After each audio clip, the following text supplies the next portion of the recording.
কৃষি ব্যবস্থাকে আজকে কৃষির উপর এখন সবচেয়ে বেশি আমাদের এখনো মানুষ কৃষির উপর নির্ভরশীল। কৃষিকে আমরা আধুনিকায়ন করি, কৃষিতে আধুনিক প্রযুক্তির আরো প্রবেশ ঘটাবো।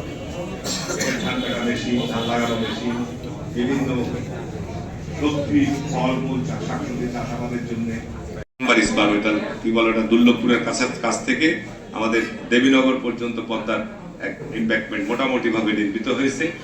আপে আর মাত্র 12 কিলোমিটার শিল্প যে বাকি আছে সেটাও প্রকল্প গ্রহণ করা হয়েছে। আশা করছি এই বছরই আমরা ইনশাআল্লাহ কাজ শুরু করতে পারবো। পদ্মা ইম্প্যাক্টমেন্টকে আমরা সুরক্ষা, অর্থাৎ এটা যেন আমাদের হুমকির মুখে না থাকে সেটা নিশ্চিত করা হবে। কারণ সমস্ত উন্নয়ন কর্মকাণ্ড কিন্তু এটার সাথে বিরাটভাবে জড়িত। এটার ব্যাপারে আমরা কার্যকর পদক্ষেপ নেব। কারণ এখন দুটো অটো, যে রাস্তা 10 ফিট চড়া রাস্তা, দুটো অটো যেতে পারে না। একটা গাড়ি আসলেই অনেক দুর্ঘটনা ঘটছে, সমস্যা তৈরি হচ্ছে, যে কারণে গ্রামীণ রাস্তাগুলোকে, গুরুত্বপূর্ণ রাস্তা, ইউনিয়ন কানেক্টিং রোড, উপজেলা কানেক্টিং রোড গুলোকে আমরা প্রশস্ত 20 ফিট চড়া রাস্তা ইনশাল্লাহ করার ব্যাপারে আমরা প্রকল্প গ্রহণ করব। সোনা মসজিদ থেকে আমাদের যমুনা ব্রিজ পর্যন্ত এখন 12 থেকে সোনা মসজিদ ওয়াইডেনিং এর কাজ হচ্ছে। এটা এই 2026 সালে শেষ হবে।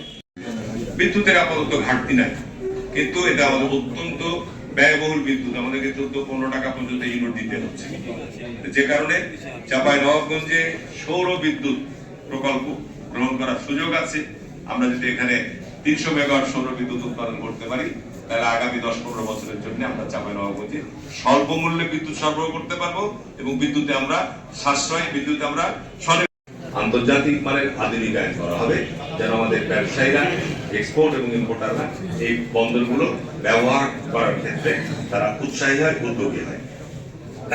এছাড়া আমাদের মৎস্য গবেষণা ইনস্টিটিউট আর সেই ডিভিশনে একটাও নাই, ইতিমধ্যে সেটা প্ল্যানিং কমিশন চলে গেছে। আমার উদ্যোগের মধ্য দিয়ে আরো